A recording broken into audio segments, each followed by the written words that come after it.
Hello and welcome to Men Behind the Curtain, the podcast about everything and nothing all at once. I am Pitt. I'm Eli. How's it going, y'all? Hope you've been having a good week. I hope you're enjoying the weather right now. You can see Pitt's outside as we speak. Um, Honestly, it probably wouldn't be a bad day if I was out on the patio right now, to be honest. Yeah, well, I still need the jacket. The wind is not friendly. Fair. Um, so I guess one thing I actually meant to talk about last week, and I totally forgot, was the finale with Daredevil. So Hmm. after the finale aired, I saw an article that said like there was a quote defender's sized hole. And after watching it, yeah, there really is. Cause um spoiler, if y'all haven't watched it and want to, um you can mute the conversation for like 5 minutes or something like that. Um Kingpin is now Kingpin again. He's just Kingpin with power, like real legit power. Yeah, Mayor And Kingpin. Daredevil, yeah, and Daredevil is now basically recruiting the other vigilantes in New York to fight this dude. That was the end. And this is a continuation of Netflix Daredevil. So if Netflix is canon, that means the Defenders are canon. So where the fuck are they? Other than Punisher, we know where he is. So if they do this, then maybe we can get a proper Iron Fist. Probably. Um, well, maybe. The way the Iron Fist show ended, I know you said you weren't really watching it actively. Danny Rand no longer has the Iron Fist ability. He gave it up to the co-star Colleen Wing, who actually was a really good character. So where the show left off, he had a version of the power, but he was channeling it through things. Like they showed him, he was like dual wielding a gun, well, guns, I should say, and the power went through the bullet. Hmm. It was a really cool scene. It was a really interesting cliffhanger, and it's really unfortunate that the story stopped right there. Danny Rand, I mean, he was always the Iron Fist, so I mean, he should come back. But um, so Kristen Ritter has she's dropped subtle hints that she could come back, which I like her. I thought she was great. I will be honest that her character didn't 100% connect to me, but I think that's just a demographic barrier, is why. But she was good. She was entertaining in the role. Um, and of course, Mike Coulter. If I would love it if we could get Mike Coulter as Luke Cage back. Oh, that'd be awesome. Um, I don't know if he would want to or not. I know that he is that show Evil still running because I know he was doing that. Now they did their final season was January, I believe. Okay. So the final season was released already, then that means that obligation should be done. So he could potentially be free to come back. Um, and I know where his story left off. He's now in charge of the club that was Cottonmouth and then Mariah's, Alfred Woodard. Or no, that wasn't Alfred Woodard, was it? Um, Could have been. I think it was. Yeah. Okay. But yeah, all of them could potentially have their story continue, and of course Frank Castle, which by the way, and I said this on my TikTok, I think that that scene with the Punisher and the cops was absolutely intentional by the showrunners. They wanted to get him on camera telling these cops to go fuck themselves to their face. I 100% believe that that scene was intentional. Oh yeah, I I agree with you 100% there. Um, Especially the way it was written and the dialogue for it. Yeah. Like he's like, "Oh, we admire you, yada yada yada." He's like, "You're a bunch of fucking clowns." And I believe this is a quote directly from the comics, but he's talked about him as the Punisher. He exists because of a failure in the justice system. So the fact that cops will wear it, the fact that regular people will wear it with the thin blue line on it is so fucking contradictive to what the character is and what he's about. I love that they got that on camera. I will admit, I'm a little disappointed in the lack of response that I've seen. Although they probably know and they probably want to pretend that they didn't get they probably want to pretend they didn't get it. Probably, but they'll never admit the fact that they were wrong. It's kind of the same thing like with what I've been saying, like the season 3 finale of The Boys, when fucking Homelander eye lasered the dude at a rally and Yeah. everybody just starts cheering him. And I'm like, I don't know if I'm just getting older and easier to spot it, or if some of the stuff is getting obvious. But I picked immediately up on what they were referencing. And the fact that general audiences didn't seem to just blew my fucking mind. Well, I mean, that's kind of day and age we live in now. I mean, it doesn't take much to pick up on that shit, but yeah. And yeah, and honestly, I know I've mentioned before, this is part of what I love about the show Black Mirror, because every episode in Black Mirror, almost every episode, because I haven't watched all of this season, but last season was weird. But prior to that, every episode in Black Mirror always has a social commentary that is very, very blatant, and that's one of the things that I love about it. Um, so I think some of these shows are getting some of that blatant social commentary, like The Boys, like what they did with Punisher. And honestly, I love it. I think the subtlety goes over a lot of people's heads, myself included. I'll cop to that. But when it's a little bit more blatant and in your face, it gets a little bit harder to pretend you didn't see what you saw.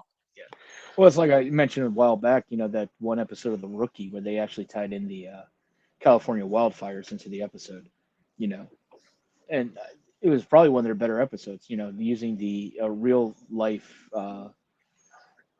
dilemma, and tying it into the show. I thought they did great with that.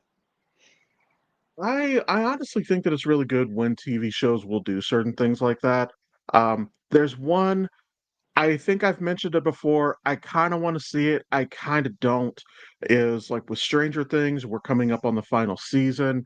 Um, when you take into account when this show is, which I think the last season was in what, 86, something like that. Like late Um, '80s. so and the Russians are involved. This might be in really poor taste, and that's why maybe they shouldn't do it, but it would be so easy to connect this to like Chernobyl. Ooh, that would be interesting. It would be really interesting, and it could be really, really good writing, but it could also be really fucking cringe if they don't do it, if they don't hit the landing just right. Yeah. So So, I actually have a catastrophe for you. okay. Okay. So, um, so if you're not aware, I don't have the cat's ass with me to do this, but if for those that are not aware, we usually do a segment called catastrophe where we pull random, questions or stuff out of a cat's ass, and we read them and then we get Eli's reactions. So, um, kind of tying into our one of these things must go from last show, we brought up breakfast foods. Um, but if you could have one breakfast, if it was anything, what would be your go-to breakfast? Now, are we talking about one particular item or we're talking about the whole meal? Well, let's talk about the whole meal because it's always going to have bacon. That is an absolute must.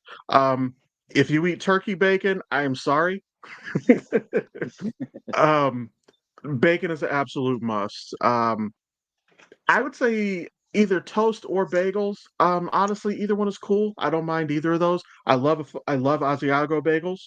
Um, Honestly, I don't mind some fruit. When my wife does make breakfast and makes a spread, yeah, she'll have grapes. She might have blackberries and stuff like that. Um, so I would say bacon. I would say bagels or toast, dealer's choice. Some grapes. And I was debating between a hard boiled egg or a scrambled egg, but I'm gonna say scrambled.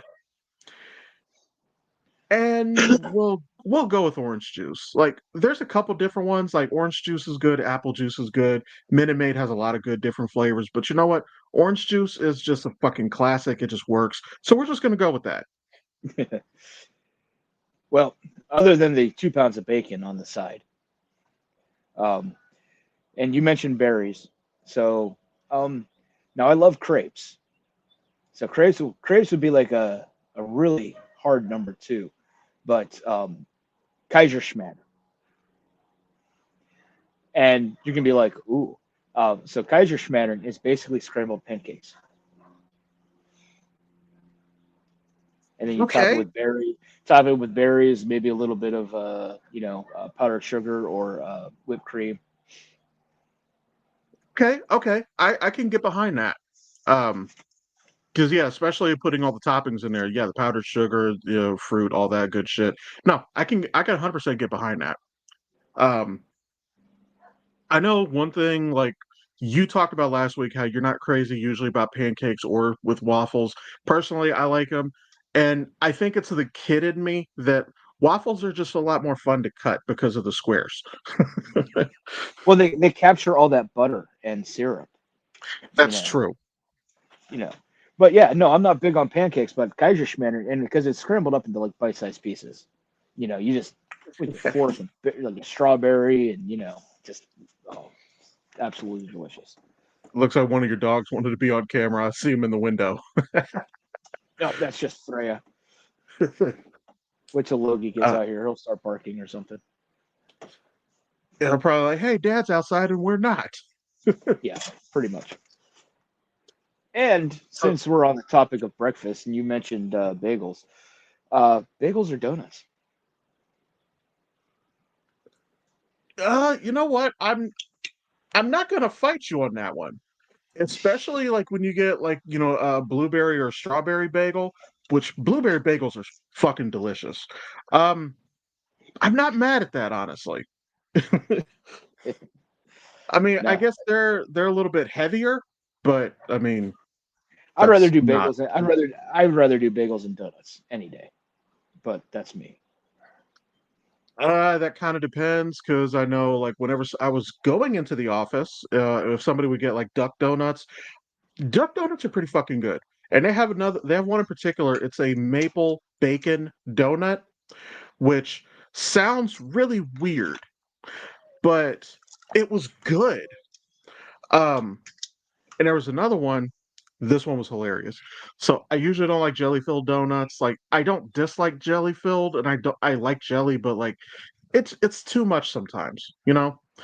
Well, they had a jelly filled, but a peanut butter frosting, and I'm like, this is just a PB and J with extra steps. It was a good donut, but I'm like, I could have eaten this with a lot less bread involved.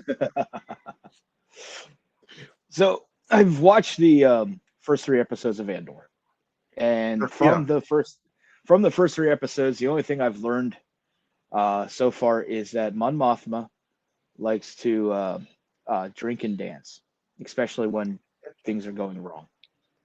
That, Wait, that what is, was it? Mon Mothma wasn't she like the one who she like sacrificed herself at the end of the Last Jedi?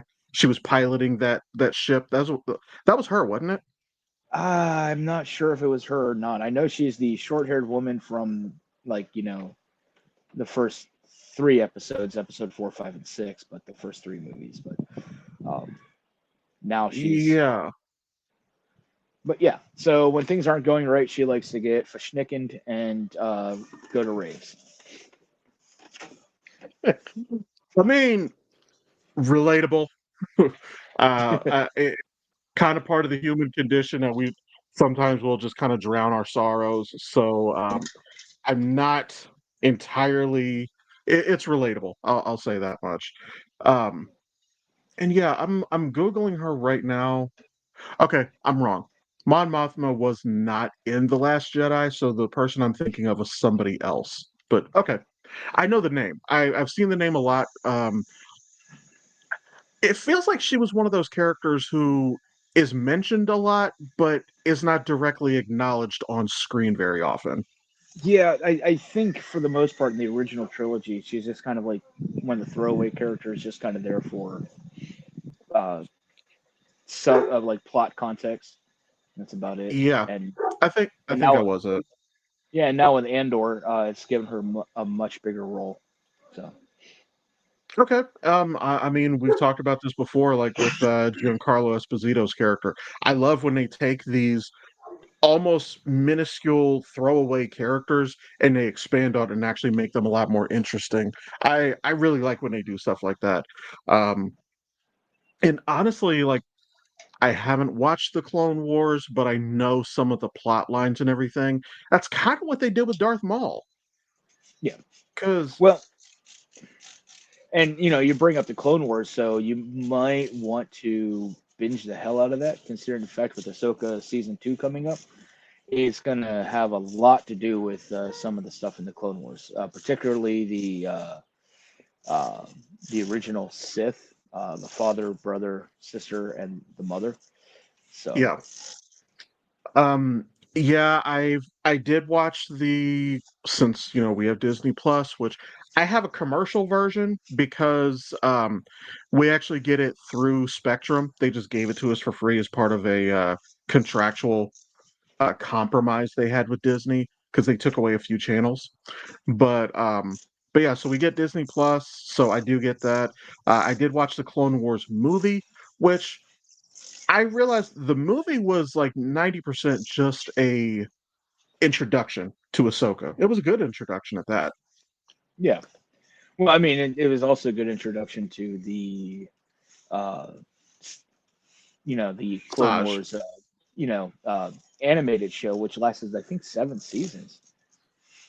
It's a good amount. And actually, that's part of why I was trying to get through the movie because now that I'm done with the movie and I can move on to the show, I can knock out 30-minute episodes like real easily. So I don't have to set aside a lot of time for it. It'll just be like, I have an opening here. Let me just get through an episode. So that's actually part of the reason why I was getting through the movie is so that I can watch that and Rebels because I know what's his name from Ahsoka, Ezra Bridger. Yeah, I know he's a prominent character in Rebels. I would So say he's probably the one of the main characters, if not the main character. one of the only scenes from Rebels that I've actually watched is Ahsoka with in her duel with Vader, and honestly, she whooped his ass. Um, and I love once again. I 100% believe that this was intentional and deliberate. Ahsoka and Obi-Wan mirrored each other. Ahsoka fucked up this side of his helmet, where Obi-Wan fucked up that side. And it's almost the exact same gash in his helmet both times. It had to be on purpose. Weak points. Yeah. Um, I know one thing I would have liked for them to show. That ship has sailed. They're not going to do it now because Darth Vader's story is over and done with. And honestly, that's a dead horse that they continue. They've beaten the horse to death. There's nothing left of the fucking horse. But what they should have shown is that Vader's suit actually intentionally keeps him in constant pain, and he actually uses that to fuel the dark side. The movies never show that, and I really wish they had.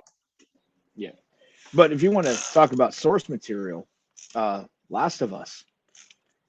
I mean, you want to talk Yes. about sticking to source material. I just saw like the first 2 episodes of the second season, and oh wow, right on with the video game. Yeah, so once again, spoiler warning, if you don't want to catch anything from The Last of Us, just skip like I don't know, for the next 5 to 10 minutes of conversation. So that's your spoiler. One, two, three, here we go. Jesus Christ, I did not think they were gonna do that to Joel. I because it's Pedro Pascal, I thought they were gonna keep him for at least a season more. Um, I did hear about how not only I haven't played the games, but I know certain elements of it. I have the games. I have not made time to play the games, but I know they didn't just kill him; they brutally killed him. Um, and the show did not disappoint because I'm like, Jesus Christ. Um, and that scene was really painful for two reasons. Um, three, actually. The first one is just you grow to love him as a character. You love Pedro Pascal, and it really sucks to see him get killed off. So just right then and there, it's terrible for that. The second reason is that I thought they were going to let him go. Like when they start asking him questions and everything, like it's almost like she is going to find it in herself to forgive him and let him go. And then she's like, nah. And the third reason is the fact that Ellie had to be there to watch it. Um, that was fucking horrific. Um, I'm curious if they will continue the story from the second game as accurately because I do know a little bit about how Ellie's relationship with was it Abby? Was that her name? Abby, yeah. I know a little bit about how their relationship evolved in the games, and it's going to be really difficult to stomach that if the show goes ahead with it. However, once again, it's not without precedent because it's the same argument that I made about Maggie and Negan. Um, and I have said the same thing since the final season of The Walking Dead aired. The same logic will apply here. Um, Maggie is one of those characters who she would I don't know if she ever really could forgive Negan and actually get along with him, which is why them having a spinoff makes no fucking sense to me. I understand working with him because basically I will hate you tomorrow, but I need you to survive today. I understand that. It was a partnership out of necessity on both ends. But why they would both leave together and go to the same place is beyond me. I will never understand that writing. I think the writers absolutely fucked up with that. Yeah, well, they were talking with Robert Kirkman. He says there's enough material where they can go, you know, 20 more years with Walking Dead material. I could, but I don't know if they're gonna because I think most of the audience, myself included, were just fatigued of it. I don't. They could do plenty of material, but I don't know if there's enough fan interest for it. I'm sure there's some interest, but I'm with you. I don't think there's going to be enough to continue on.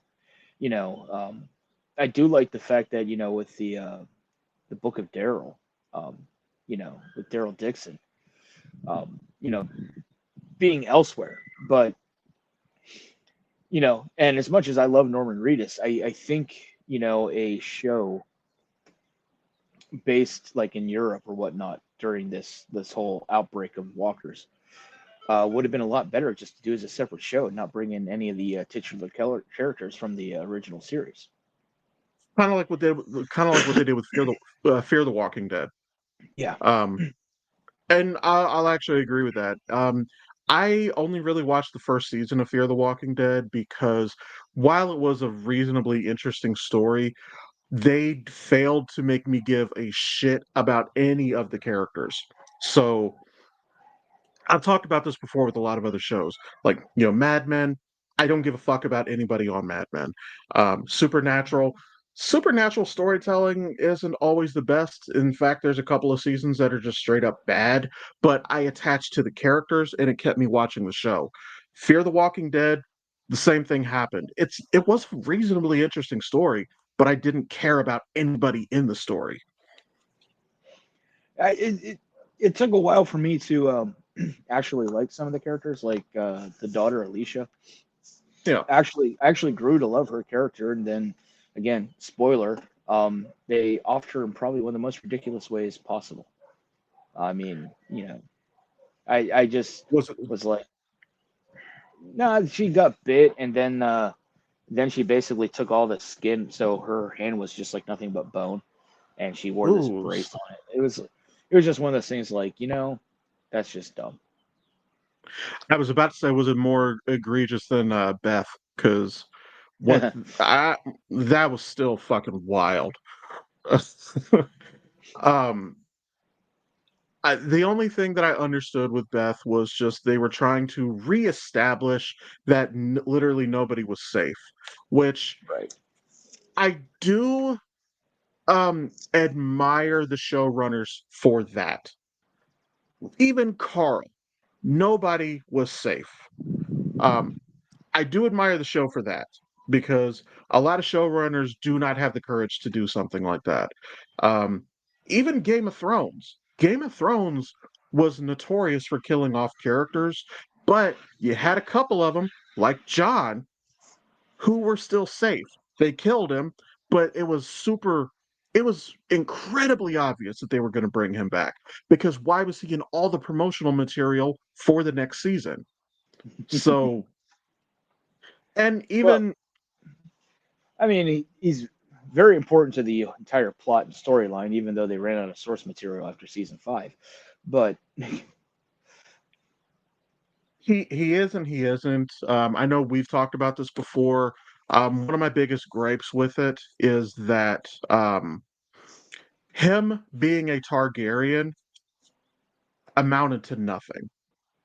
It kind of drove a wedge between him and Daenerys a little bit, but not even because she was willing to just keep it under wraps and not tell anybody. Which I mean, hey, at least she stayed true to her family in that regard, right? Because the rest of them did it too. yeah. All right, so I saw something. I'm going to switch gears here, go right to Marvel. I saw something here that is very interesting, and I think it's very plausible.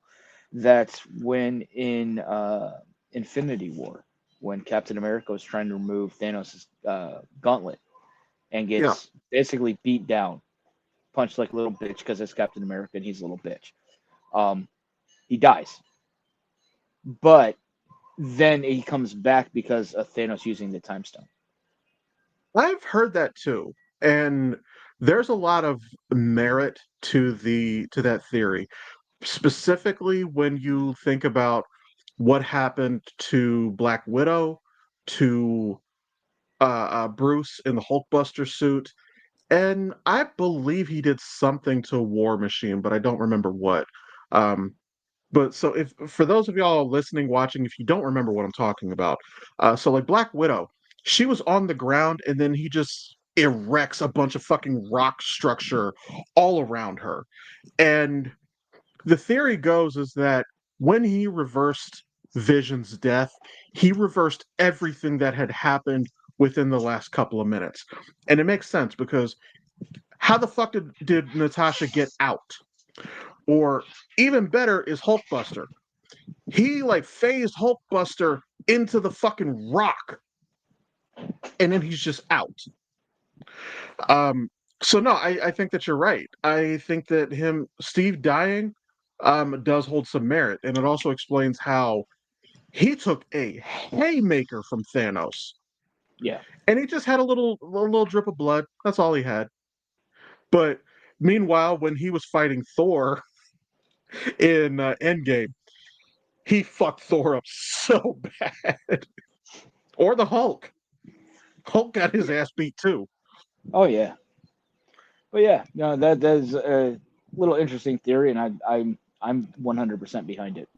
So Yeah. Although another thing that a lot of people have pointed out with Thanos is that post Vormir, after he sacrificed Gamora, his demeanor did change.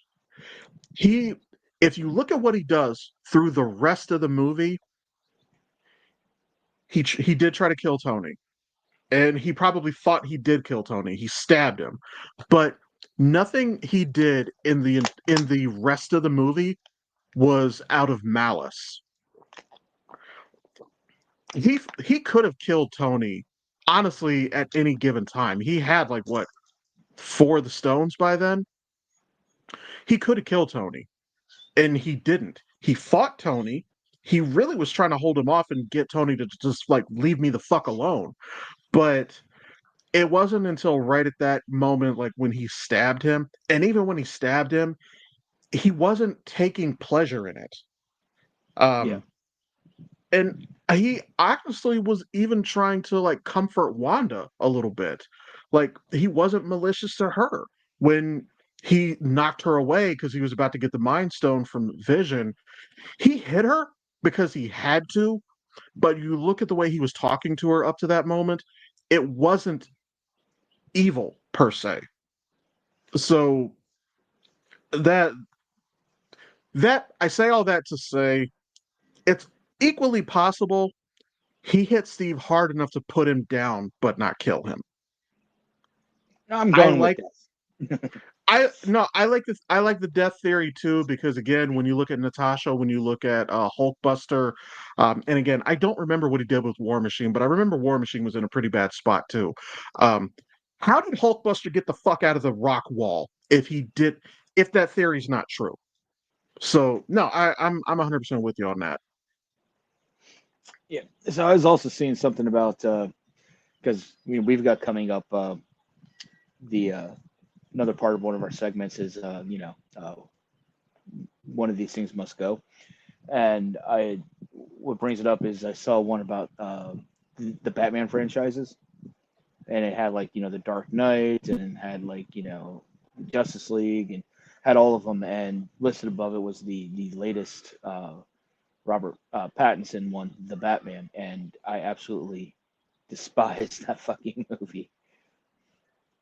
I remember I saw something a while back, and actually this works as a good segue because I actually just pulled the article up here.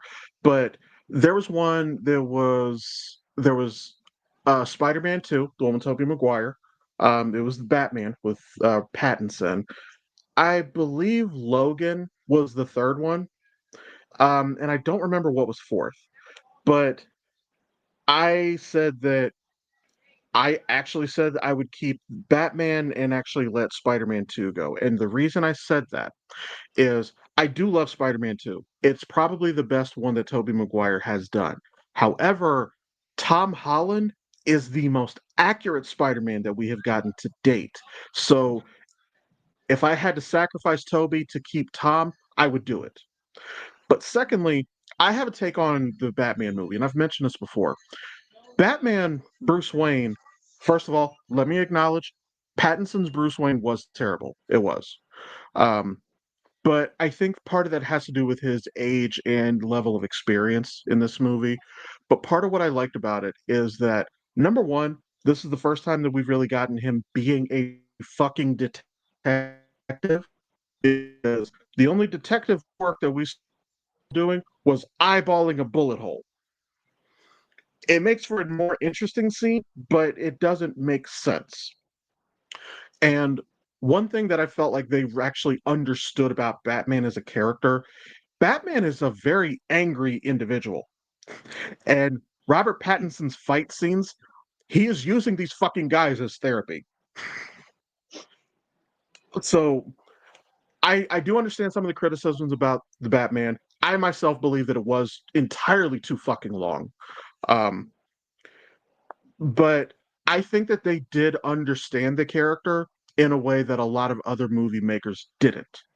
So I would still keep it. Okay, fair enough. I'm still getting rid of it. Right. But speaking of that, so we'll go ahead and segue into this. I got about three over here, I think. All Now, right. this first one, I haven't actively watched any of these shows, but I still know what my pick would be. So, one of these sitcoms. So, you have New Girl, you have How I Met Your Mother, Friends, and Seinfeld. Seinfeld gone. Honestly, I agree with that 100%. And I didn't really watch any of these shows. I seen ten. I I've never seen 10. I've seen 10 minutes of one episode of all the Seinfeld episodes and thought it was the dumbest fucking thing. It was just it written by cunts. never found Seinfeld that funny. I don't. Um, the most tolerable part I've ever seen of that is when they do his little stand-up segments at the beginning or end of the show. I have chuckled at a couple of those jokes, but the show itself is just no. I don't see it. I really don't see it with Friends either, but I'm not trying to have the entire internet come from my head. Well, I mean, no, no, let's get the internet come for your head. I mean, Ross is a creepy ass motherfucker. I mean, that dude would have been behind fucking bars. Again, I never watched it. I their style of humor just never connected with me. I've tried to watch a little bit of it, but it just doesn't work. And they have an alarming lack of melanin in the entire fucking show. Like literally, I think there's been one black person that was at least a season regular in the entire series. Like, Well, it was because Ross dated she was the host of Whose Line Is It Anyway for a while. I can't remember her name. I know who you're talking about because I see those clips all the time, and honestly, the clips are fucking hilarious. I love those. I know who you're talking about though. Uh,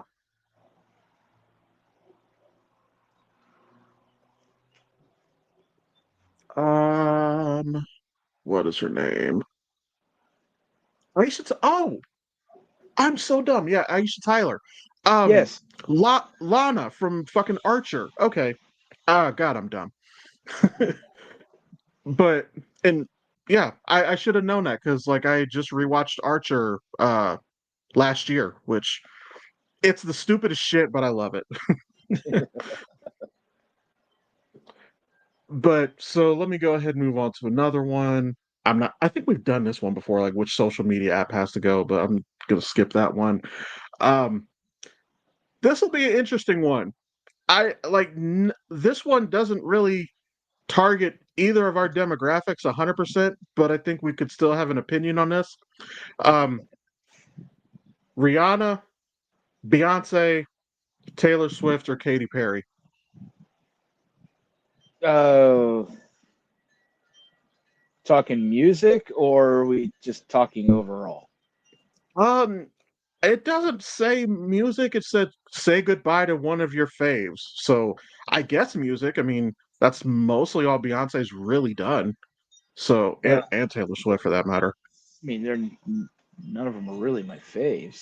Um, I love Rihanna, just because it's Rihanna. Um, Yeah, yeah, she's Katie, safe. We can mark her safe. yeah. So, um, you know what? I'm just gonna have to say Beyonce because I just don't like her music. So what I will say for that, I've never been a fan of her music, but I also acknowledge her music is not for me. She literally makes it like targeted just at women, which is fine. I'm not knocking her for that, but she does not have. I don't know if there's a single song in her catalog that I can really that I can rock to. I don't think there is. Um, I'm actually picking Katy Perry, and that's because some of the stories that I've heard, she's a horrible fucking human being. Like I have heard stories about her out of spite, like suing like Medicare, like old Medicare recipients and shit. Like she knows perfectly well that they don't have money and they piss her off and she sues them for some arbitrary bullshit reason. And honestly, she just went to space and for all I care, she could have stayed. Yeah, I mean, she was my close second, but yeah. Yeah, and we talked about this before. I think I said it back during Super Bowl season. There's not a single Taylor Swift song that I actually enjoy. However, I have absolutely loved seeing fucking MAGA get triggered about Taylor Swift. So you know what? I'm a keeper for that reason alone. And this is an interesting one. And for me, this is a really, really hard one. Um, that's what she said. Tupac, Eminem, Jay Z, or Notorious B.I.G. Let's This see. I is only this is well, really fucking difficult for me. so Eminem, he's staying. where he's at. He's not off the list. He's, you know, Tupac's, because I really love California Love, the one he did with Dr. Dre. Absolutely love that song. And plus, he was at Digital Underground doing the Humpty Dance. So I got to keep Tupac around. As far as Jay Z and Notorious B.I.G., you can get rid of them fucking both. It's really difficult for me because I didn't like Jay Z along like years ago. You know, back was greatest rapper alive, and I just never saw it. I'm like, honestly, as long as Ether exists with Nas and Renegade, you know, Jay Z and Eminem, as long as those exist, he's not the greatest alive. He's just not. Um, in more recent years, I have come around to enjoy some of his music. I still think that he was overrated, but I get it. But then if I get rid of Notorious B.I.G., I also lose one of my favorite Bone Thugs and Harmony songs fucking ever, Notorious Thugs, which I fucking love that song. Like, I love everything about that song. And for that reason, I have to land on Jay Z. Well, if you get rid And of Notorious B.I.G., you get Tupac back. So, there's that too. And now, if we're talking about some of the like talented, like I will admit, I do think Eminem might be a little bit overrated. Even though he is very talented, he might be overrated, but he also has affected the industry in a way that is kind of you can't replace him. Like there was a ton of white rappers before him and after him. Like I mean, I hate saying that Vanilla Ice is one of them. Technically, he was. And then you have the fucking Canadian dude who tried to do reggae. Snow. Um, yeah, even though Jim Carrey's parody of that was better than the original. um, and then you had a bunch of dudes who came after him. Paul Wall actually was pretty good. I like Paul Wall. Bob Sparks had a couple of bangers, honestly. Um, but not Eminem. The impact he had on the industry is not something you can find anywhere else. So I have to keep him for that reason. But I think that is the last one that I'm gonna do. But so here's gonna be a fun one. Okay. I I got the idea. This was a TikTok that got shared in my D&D group on Discord. These guys, it said we're doing a quote D&D draft, and you have to pick. They did 5 characters. I'll keep ours at 3, just for the Okay. sake of time. Five. They were picking characters from anywhere in fiction, anywhere you want. Who do you think would best fit and who make your best barbarian class? And as an example, just as an example here, and you know what? I'm going to remove a couple off the top because they're too obvious. Can't say Hulk. Can't say Wolverine. And if we're cutting out Wolverine, you have to cut out Sabretooth too, because they're the same fucking guy, kinda. Okay. And no Gimli. And I'm saying that because Gimli is the obvious choice. I love him to death, but I have to get rid of a couple of obvious ones. But like one of the guys that I was watching, uh, 3 of the 5 in his team, he had Wolverine, Hulk, and Goliath from Gargoyles. Oh shit. So when I say you can pick anyone in fiction you want, pick anyone in fiction you want. Anyone in fiction for barbarian class. Specifically barbarians. We can do this. We can maybe make this a series and like do other classes if you want, but we're gonna do Yeah. barbarians today. Let's see. Barbarians. Barbarians. Can I go with the obvious? Conan. Go for it. Believe it or not, he was not in the video. Nobody picked him. Oh, although the number one draft pick, the number quote unquote draft pick, the number one that they picked, and I'm kind of mad that I didn't see it coming, was Kratos. Mm, mm. Yeah, I But could yeah, see that. okay. Okay, Okay, so so in all seriousness, 3 for barbarian class. Fuck. That's not as easy as it sounds. We got a good one that you probably and All you'll right. really, really appreciate this. All right. Let's see. Juggernaut. Okay. Okay. I'll give you that one. Um. Uh. I'm trying to go through video games, movies, and television shows. Uh. I'm gonna go with shit. I don't fucking know. Um, all right, so you know what? I'll give it so we'll do it this way. So Juggernaut was your first draft pick. So mine, you're gonna enjoy this one. Worf. Ah, fuck. Okay. Okay. Tell me he wouldn't be a perfect fucking barbarian. Oh shit. Yeah. I don't even know why that didn't pop in my fucking head. Uh let's see. Then we're gonna go with Barbarian. Oh, I'm gonna take Chewbacca. Okay. That's a solid choice. Um I honestly I might be cheating a little bit here because I did think about this yesterday. Actually, no, no, no, not Chewbacca. The one from the Mandalorian, the gray one. Okay, okay. I'm not mad at that. Um yeah, that was a badass motherfucker.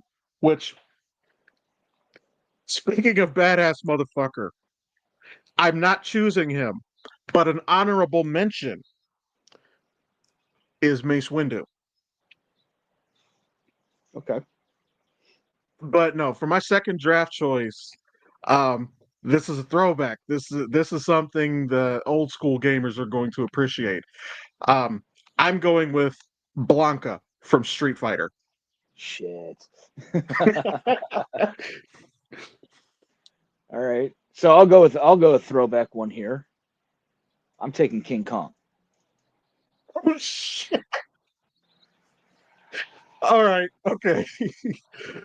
um, so for my third one, which again, just for the sake of time, this will be my last one. He might not be the strongest, but he would certainly be one of, if not the most entertaining. I'm going with Knuckles from the Sonic franchise. And honestly, if you've watched any of the last couple of Sonic movies or the Knuckles show on Paramount, I haven't watched it, but my son has. He's a he's absolutely a barbarian. I didn't even think about that. Shit. I got a feeling my barbarian King Kong's the only anchor I've got in that whole crew. I think Juggernaut is still Juggernaut. That's still a bad motherfucker. Yeah, And honestly, but since I took Hulk and Wolverine off the table, he was actually one of the next best choices. Honestly, all right. And so before we run out of time, you have a blind react that you wanted to do. yes. Well, hold on, you didn't get a third pick yet. Yeah, I did. I didn't hear you. Because I had that the gray Wookie Oh from the yeah, yeah, yeah, yeah, Mandalorian. yeah.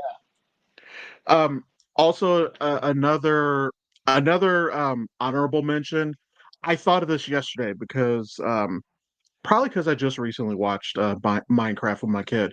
But you mentioning Conan, there's actually another perfect one who's right fucking there when you consider who also played Conan is Khal Drogo. Oh yeah, there Khal you go. Drogo would be a damn good pick. But yeah, so let me go ahead and get this pulled up over here. So shout out to one of my mutuals, Alex. He has two accounts on TikTok, one where he mostly focuses on comic book stuff, but another one which he's been more active. More does wrestling, or wrestling and coffee is more his shtick. So shout out to Alex. I'm gonna clip this part and actually post it on TikTok and tag him just so he knows it's here. So let me get this pulled up over here. And this is completely blind. I have no fucking clue what is about to happen with this one. Well, I heard some of the instrumental earlier, but that is all I know. And for those of y'all watching on YouTube, I realize that the screen is over here and I'm looking over here, but that's because I have 3 monitors and it's on this monitor. So if you're looking at this on YouTube, that's why I'm looking the way that I am.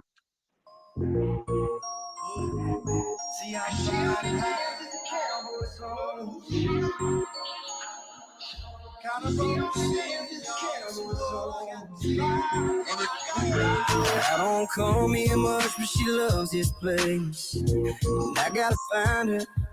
I don't I don't smoke, know but this she song, does when she drinks. but that don't So I sound got a bad. lighter. I like whiskey, she likes tequila. So I take one both.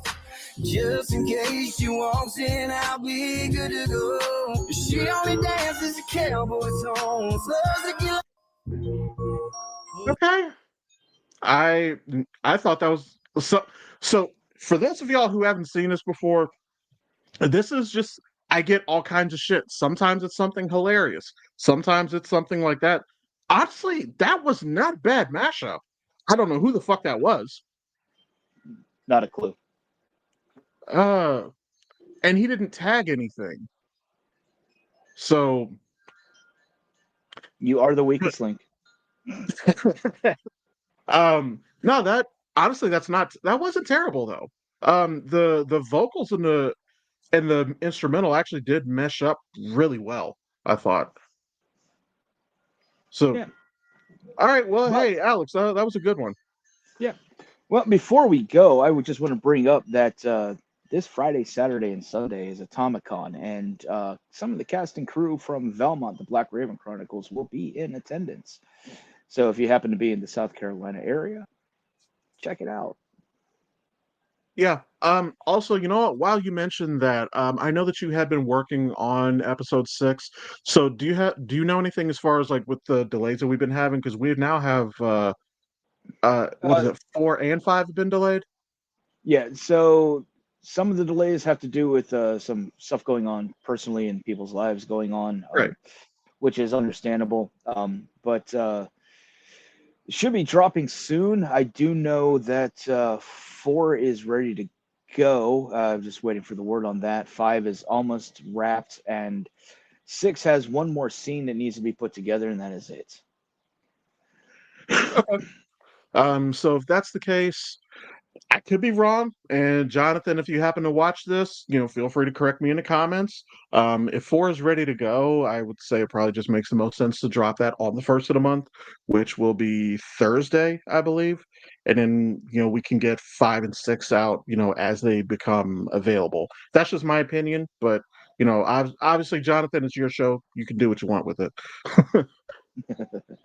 All right. Well, thank you for tuning in, everybody. We'll see you in a week. All right. Thanks. Thanks for watching. Thanks for listening. As always, I like to say, may the best of your todays be the worst of your tomorrows. Please look us up online on Facebook specifically, so we can start trying to do some live streams over there. We can do it right now on YouTube, but I would like to also try to get Facebook, just for the wider audience. But thanks. Y'all have a good one.